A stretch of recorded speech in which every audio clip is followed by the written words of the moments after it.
and today we are talking about the 3 phases of detoxification. So, I'm running a 10-day detox program starting in August, and naturally, people are asking questions. So, I decided to put together some videos that'll really dive into exactly what this cleanse is all about so you can make the best decision and figure out if it's for you, basically. So, right now, I'm going live in multiple locations. So, in order for me to stay on track, just drop your questions below. Hello, Facebook. What's up, YouTube? And say hello. Let me know where you're watching from, and I'll be able to answer everything after the live stream, and I will respond directly to your question below it. So, all right, let's get right into it. If you follow me on Facebook, or if you're friends with me personally, you may have noticed that I updated my banner, and it has sparked some interest, sparked some serious questions, because I mentioned something that I don't see quite often, or really, to be honest with you, at all, ever in the history of my life, as long as I have been alive. And that is actually the phases of detoxification. Like, I've done so many detoxes and cleanse, and I've never seen like it's so just black and white with what the phases are. And I think that it's really important for people to understand this, because this is where people can do them incorrectly, and then they claim that the detox or the cleanse didn't work. And so it's important to understand, first of all, the 2 types of toxins that we have in our body, and then the 3 phases of detoxification. So this is what my caption stated on my banner. It said that most programs only take you through the first phase of detoxing, called enzymatic transformation, and then they leave you there. They never prepare your body or your mind for the second and most important phase of detoxification, known as enzymatic conjugation. And the second phase is actually the most crucial, because it supports your body in a way in which it will actually release the toxins, which is the most important phase, because it prepares it for elimination. Like, what good is it to release, like, get the toxins up and released from the cells if your body can't eliminate them? So elimination is the most important phase. To prepare your body for elimination, that second phase is really, really important. So this is what I was talking about. So basically, I'm bringing you this information so that you can understand it and understand how it works. But to be honest with you, once we start the cleanse as a group, you don't have to think about any of this. I've done it for you. I've prepared the cleanse in a way in which you just have to literally do it. Like, I've done all the work. There's no guesswork. You're definitely, I urge you to ask questions to figure out why and how this all works. But you don't have to answer, like, you don't have to ask questions like, what next? Or think about like meals to put together, or think about the order in which you have to do things. Like, I've done it all for you. So basically, before we get into the 3 phases, let's talk about the 2 types of toxins first. And we have water-soluble toxins and fat-soluble toxins. So if you could just imagine this for a second, anything that's water-soluble will obviously be easier to eliminate. Just think about things in like real life. Like paint, for instance, you have watercolors and you have oil paint. What's easier to get out of a t-shirt, the watercolor or the oil paint? Think about it in terms of food. Like, if you have peanut butter on a spoon and then you stick it in a jar of water and leave it in the sink, is it going to be dissolved overnight? No, the water is not going to touch it. What will touch it, though, is a fat dissolving detergent, in which you can wash the spoon, and then the water will rinse away clean, and it's down the drain. So the fat soluble toxins, just like peanut butter on a spoon, is a little bit harder for the body to eliminate. So the hardest ones for the body to eliminate are those man-made toxins, such as heavy metals, parasites, pesticides, preservatives, food additives, pollutants, plastics, and other environmental chemicals. So you're probably thinking, like, why would I have plastic inside of my body? Well, do you drink out of a plastic water bottle? Do you eat out of Tupperware?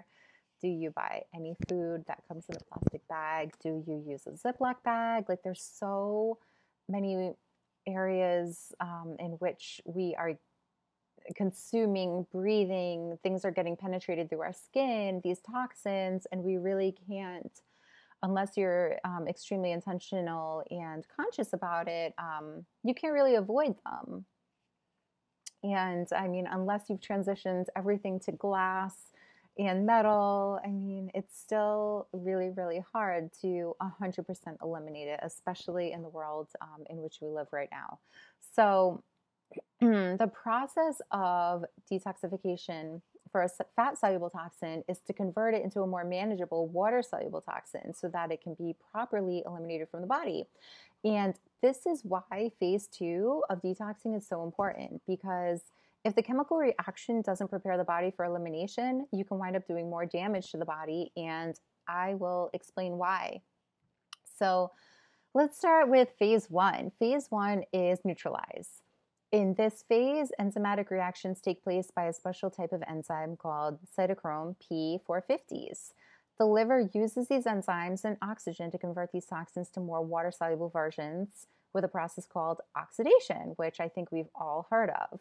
And oxidation sounds like it's something that's really good, but it can actually be really destructive in the body, particularly by damaging cell membranes, cellular proteins, lipids, and even DNA. The process also creates free radicals, which wind up causing more damage by stealing electrons from other molecules. All right, so there's a transition period between phase 1 and phase 2 where there are other cell-damaging molecules called reactive oxygen species. In order to protect the body again, it needs the right nutrition, and all phases of the detox need to be accompanied with the proper nutrition. Otherwise, it can just wreak massive havoc on your body. So in phase 2, antioxidants in the form of vitamin C and E will really protect the body. And again, this is just knowledge for you to take home. It's not anything that you'll have to think about when we're doing the cleanse together. So making sure that the body continues through to phase 2 will enable the body to properly eliminate those toxins from the body. So this goes back to my post when I make mention of how cleanses never prepare you for phase 2. And this is a common mistake, especially during short detoxes and really short cleansing programs. Like the ones that are really short and intense are usually the ones that are not going to prepare your body for phases 2 or phases 3. In fact, they actually stop before phase 2 even begins. So they don't support the process at all by providing the body with the necessary nutrients. And what happens next is the body gets flooded with free radicals and reactive oxygen species, which in turn are left to do even more damage in the body. So on to phase 2, which is enzymatic conjugation. At this point, fat-soluble toxins have been converted into water-soluble toxins, but they're still not ready for elimination. And this could be for 2 reasons. 1, they're not water-soluble enough, or 2, the toxins are even more toxic now than in their original form and must be made into water-soluble or even less toxic. So basically, to put it briefly, the conjugation phase neutralizes toxins, making it easier to extract and eliminate. So I mean, this makes so much sense when you really think about it. And another thing to keep in mind is lifestyle practices. So think in terms of this. Are you a smoker? Do you consume alcohol on a regular basis? What does your diet look like now? What stage in life are you in? Okay, these are all factors that make detoxification different for everyone, more difficult for some people and easier for others. So phase 3 is the elimination phase, and this is when toxins actually exit the body. And just as I mentioned, there are some things to keep in mind that will either aid in the process of elimination or obstruct the process of elimination. A healthy gut microbiome will help with the elimination phase much easier than an unhealthy gut.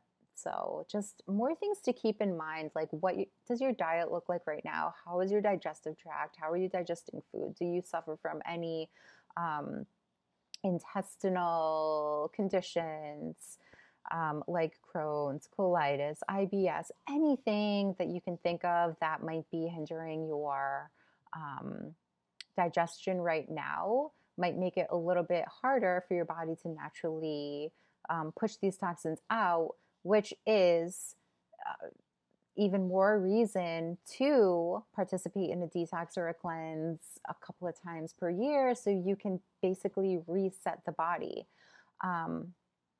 One thing I want to mention is that all of these videos are going to be done in phases. I can't possibly talk about everything today. You guys would be bored to death. And I just wanted to keep them all really short. So tomorrow I'm going to be talking about the age-old questions of how much protein should I eat and can I have coffee? So those are the two that I hear the most. And I'm going to touch upon those two things tomorrow. And also all the right nutrients that need to be kept in mind when considering doing a detox, which again, this is all just for informational purposes, nothing that you actually have to think about if you're participating in the cleanse with us, because it's done for you. You don't have to think about it. You just have to do, which is amazing. So I will see you all tomorrow. Thanks for hanging out with me today. And remember to drop your questions below. I will answer them after I log off, and I'll see you next time. Bye, guys.